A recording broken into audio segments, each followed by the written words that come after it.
Sejumlah informasi dari berbagai daerah di Provinsi Banten kami sajikan dalam Berita Banten yang dipersembahkan oleh PRSSNI Banten dan disiarkan serentak oleh seluruh radio anggota di 8 kabupaten kota di Provinsi Banten.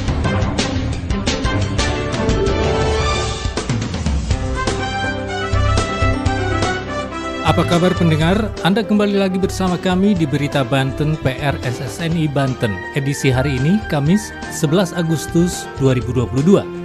Sejumlah informasi dari berbagai wilayah di Provinsi Banten kami hadirkan untuk Anda yang disiarkan serentak oleh seluruh radio anggota di 8 kabupaten kota di Provinsi Banten. Dan inilah sejumlah informasi utamanya. Pemerintah Kabupaten Serang akan mengejar peningkatan nilai atau ranking Innovative Government Awards tahun 2022 dari Kementerian Dalam Negeri Republik Indonesia. Siswi Madrasah Aliyah Negeri 2 Kota Cilegon raih emas Olimpiade Fisika tingkat nasional. Kondisi jalan yang retak dan rawan longsor di Jalan Lembah 1 Cirende, Ciputa, Tangerang Selatan mengancam keselamatan warga yang melintas. Bersama saya Aldi Akbar, inilah Berita Banten selengkapnya. Pendengar, tahun 2019 yang lalu, Kabupaten Serang dinilai sebagai kota yang sangat inovatif di ajang Innovative Government Awards atau IGA. Namun di tahun 2020, rankingnya menurun dari sangat inovatif menjadi inovatif saja. Untuk itu, pemerintah Kabupaten Serang akan mengejar nilai atau ranking IGA di tahun 2022 ini. Laporan selengkapnya Siska Purnamadewi dari Radio Prima FM Serang. Turunnya ranking Innovative Government Award atau IGA Kabupaten Serang di 2020 yang diumumkan di 2021 membuat pemerintah Kabupaten Serang akan mengejar peningkatan nilai atau ranking IGA di tahun 2022 dari Kementerian Dalam Negeri Republik Indonesia. Wakil Bupati Serang, Panji Tirtayasa mengatakan pada tahun 2019 lalu atas penilaian IGA yang diumumkan tahun 2020, Kabupaten Serang memperoleh ranking Kabupaten sangat inovatif. Namun, penilaian tahun 2020 yang diumumkan pada tahun 2021 mengalami penurunan ranking menjadi Kabupaten inovatif saja. Hal itu disampaikan Panji usai membuka sosialisasi dan penandatanganan pernyataan komitmen Innovative Government Award atau IGA 2022 yang digelar Badan Perencanaan dan Pembangunan Daerah atau Bapeda di Aula TB Suwandi Setda Kabupaten Serang Selasa 9 Agustus 2022.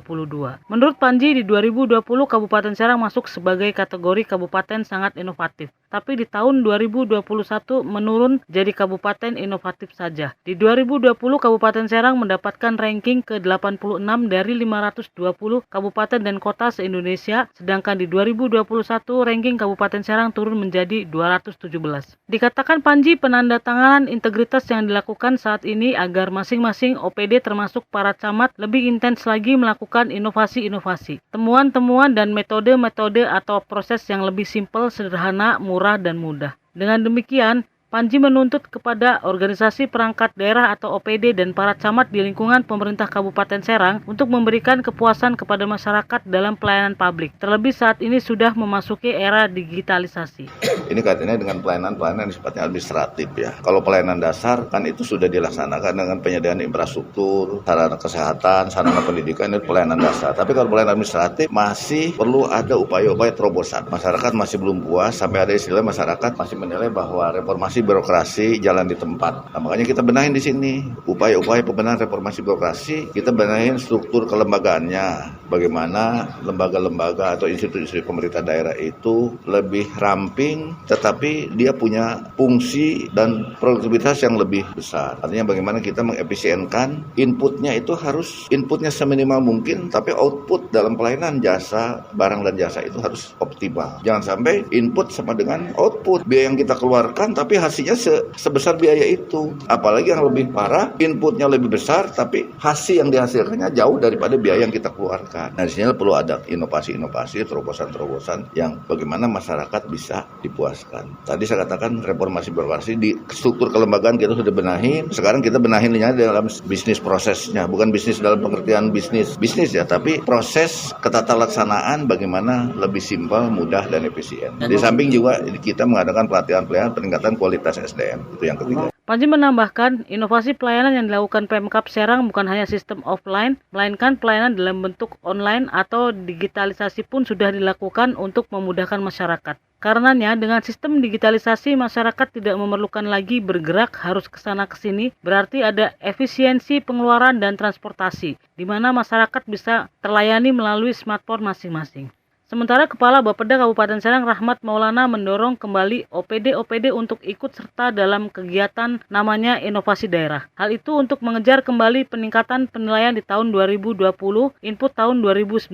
Dinilai 2020 mendapat nilai tinggi untuk Kabupaten Serang masuk ke kategori kabupaten yang sangat inovatif. Inovasi itu bisa kalau di teori sistem itu di input, diproses, di output.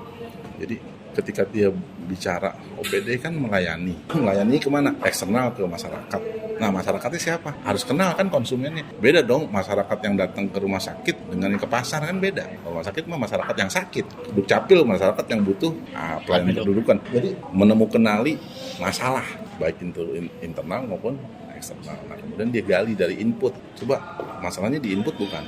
Misalnya orang ngantri, sulit datanya.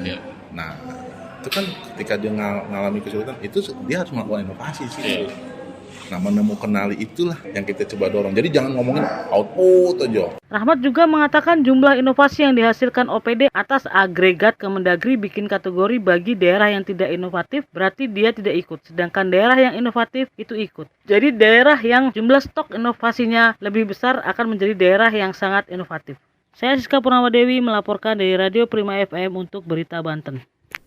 Seorang siswi Madrasah Aliyah Negeri 2 mengharumkan nama kota Cilegon dengan meraih medali emas di ajang Olimpiade Fisika tingkat nasional. Dini Febrianti, siswi kelas 12 IPA 3, berhasil meraih medali emas di ajang yang digelar secara virtual pada bulan Juni 2022 yang lalu. Ini bukanlah prestasi pertama bagi Dini. Sebelumnya ia pernah meraih medali pada ajang Olimpiade Kedokteran tingkat nasional. Berikut laporan Devan Prayoga dari Radio One Indonesia Cilegon. Siswi Madrasah Aliyah Negeri 2 Kota Cilegon, Dini Febrianti, berhasil meraih medali emas bidang studi fisika pada ajang nasional fisik Olimpiade yang digelar secara online pada Juni 2022 lalu. Dengan prestasi tersebut, sekolah madrasah membuktikan bisa bersaing di kancah nasional sampai internasional. Dini berhasil menyisihkan ratusan peserta lainnya dari berbagai daerah di Indonesia pada Olimpiade itu. Prestasi ini bukanlah yang pertama untuk Dini. Ia sebelumnya berhasil meraih medali pada ajang Olimpiade Kedokteran. Sekian berita kali ini, saya Devan Prayoga dari Radio One Indonesia melaporkan untuk Berita Banten. Berita Banten.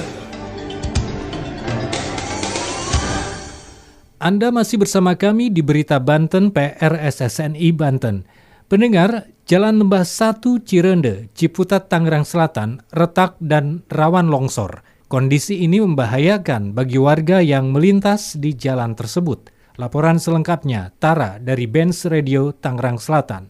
Kondisi jalan retak dan tanah rawan longsor mengancam keselamatan setiap warga yang melintas dan bermukim di Jalan Lembah 1 RT 4 RW 6 Cirende, Ciputat Timur, Tangerang Selatan.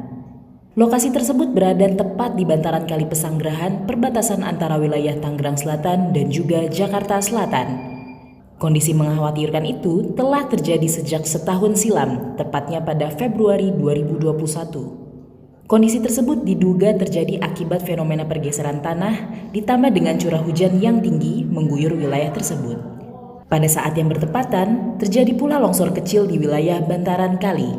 Keretakan akses jalan tersebut kurang lebih berukuran hingga 100 meter, sedangkan tanah yang menjorok ke bantaran kali rawan longsor. Saya Tara dari Benz Radio 106,2 FM, Ciputat melaporkan untuk Berita Banten. Demikian sejumlah informasi yang telah kami sajikan untuk Berita Banten kali ini. Saya Aldi Akbar, sampai jumpa. Terima kasih Anda telah mendengarkan Berita Banten yang dipersembahkan oleh PRSSNI Banten.